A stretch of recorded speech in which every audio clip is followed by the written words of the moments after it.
Satoru Gojo, jujutsu Kaisen का और शायद पूरे एनिमे वर्ल्ड का सबसे आइकॉनिक कैरेक्टर। पर उनकी जो सबसे बड़ी ताकत है, क्या वही उनकी सबसे बड़ी त्रासदी भी है? चलिए आज उनके इस पैराडॉक्स को थोड़ा गहराई से समझते हैं। उन्हें द स्ट्रॉन्गेस्ट के नाम से जाना जाता है ना? और ये कोई टाइटल नहीं है, ये एक फैक्ट है।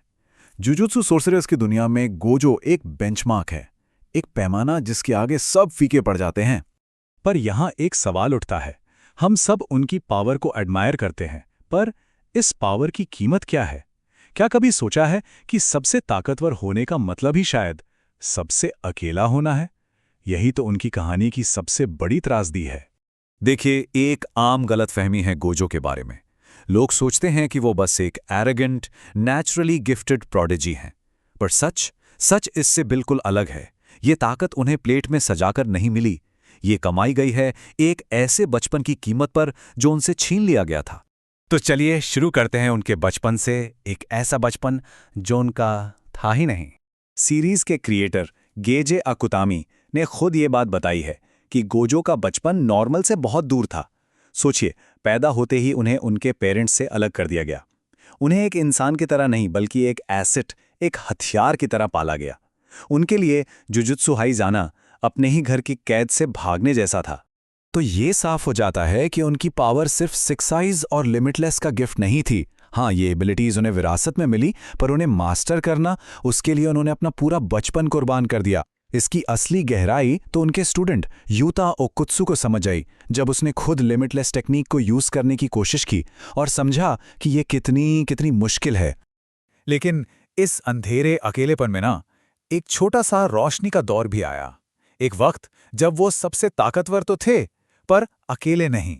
जुजुत्सु हाई में उन्हें मिला सुगुरु गेटो, उनका बेस्ट फ्रेंड, उनका इक्वल। सोचो, पहली बार जिंदगी में गोजो को कोई अपने लेवल का मिला।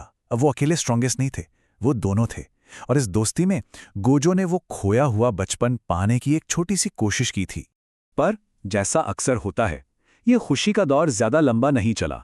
एक इंसिडेंट ने सब कुछ बदल दिया, हमेशा के लिए, और गोजो को उसी अकेलेपन में वापस ढकेल दिया जिससे वो इतनी मुश्किल से भागे थे।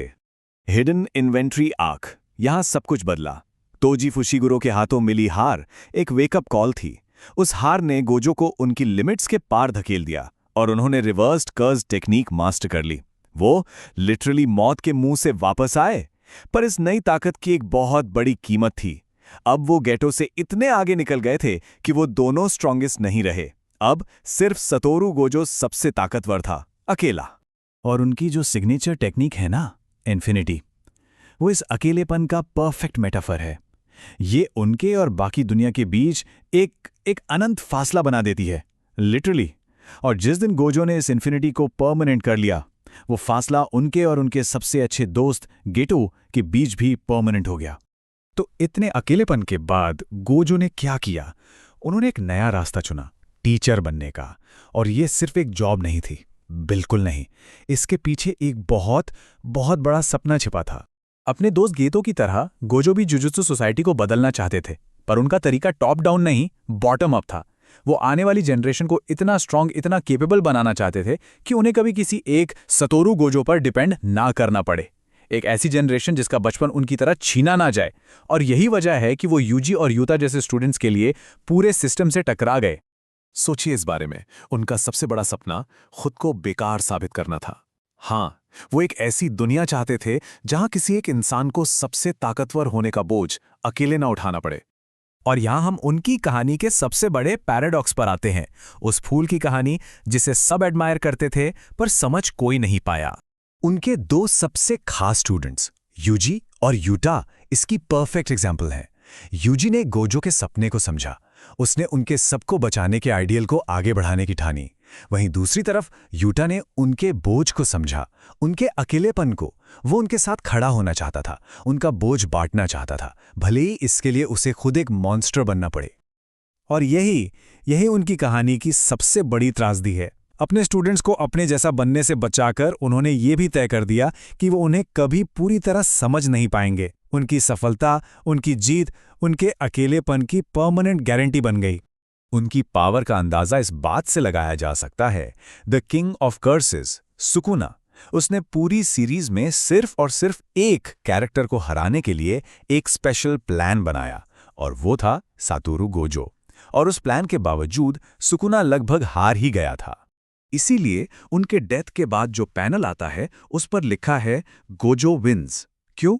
क्योंकि भले ही वो फिजिकली उस फाइट में हार गए, पर अपने मिशन में, अपने सपने में वो जीत गए। उन्होंने आने वाली जनरेशन के लिए रास्ता तैयार कर दिया। यही उनकी असली जीत थी।